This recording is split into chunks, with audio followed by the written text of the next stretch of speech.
All right, they're good. Okay. All right, so we have Paul Hlebowitsh, Karen Chace, and Doria Hughes. Big hand for all these people, please.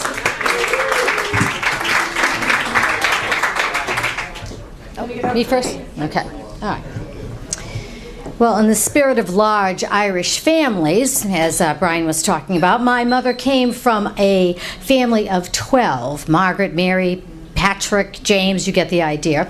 Well, my grandmother owned a house that was in disarray, and it didn't have a working heating system, but what it did have was a plot of land on the side of it that was coveted by the gentleman who lived across the street. He was of Portuguese descent, and he really wanted that plot of land so he could build a garden, to plant a garden.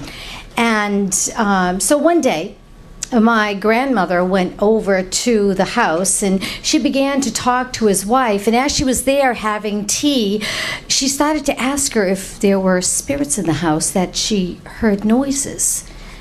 And the woman was very superstitious herself, and she kept stopping and listening, and no, she didn't hear anything, but my grandmother persisted, and finally she convinced the woman that the house was indeed haunted.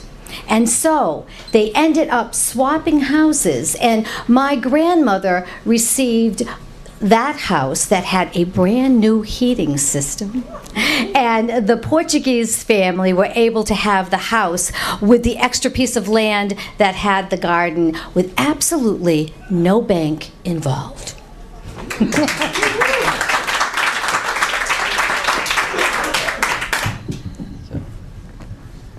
Can everyone hear me okay? So last summer I was working in Germany for Siemens. And one of the weekends I went down to Munich and decided to take a bike tour of the city.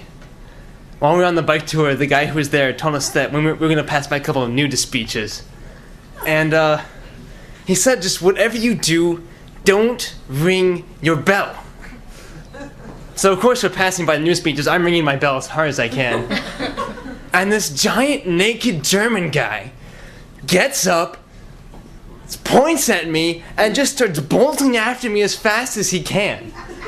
I see this guy in like my rearview mirror on my bike, and I just start pedaling as fast as I can. I zoom by like the last person in the tour, and I'm like, you look behind you and go, go, go! And suddenly like, the pace of the tour is 2 times as fast.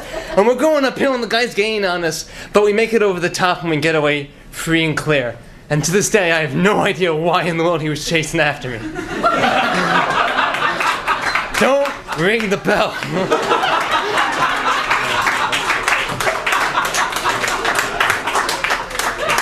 Wow, that's... Don't ring the bell. You can ring my bell. No, okay, all right, sorry. All right, a few years ago, I was, my husband and my daughter and I were visiting New Hampshire to visit my father-in-law. My father-in-law is quite a good deal older than his son. He got married and reproduced late in life. So he's this older, dignified gentleman. And so we're sitting in this restaurant in New Hampshire, and at a certain point, my daughter decides that she has to use the bathroom because she likes using bathrooms in unusual places. And I looked at my husband and I said, it's your turn. So he took her to the bathroom, and there I was sitting with my father-in-law, this nice, dignified older gentleman, and we're just sort of chatting a little, trying to make conversation. We don't have a whole lot in common, but he's a nice guy, and I'm trying to be on my best behavior, which is hard. And it's especially hard because the table next to us, there's a really rowdy party, a really rowdy group of people.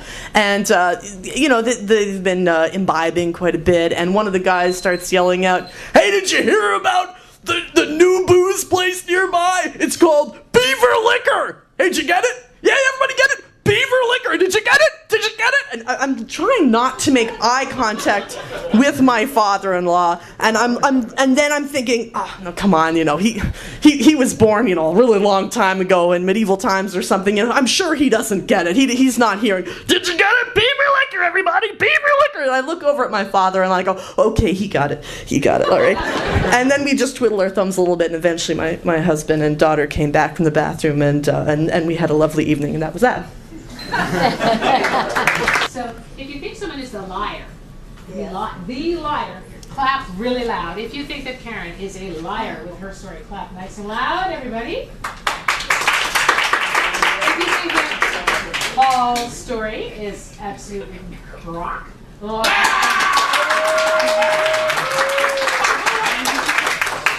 a very disturbing mental picture. How about Doria's story about sitting in New Hampshire talking about beavers? It's really hard. New Hampshire.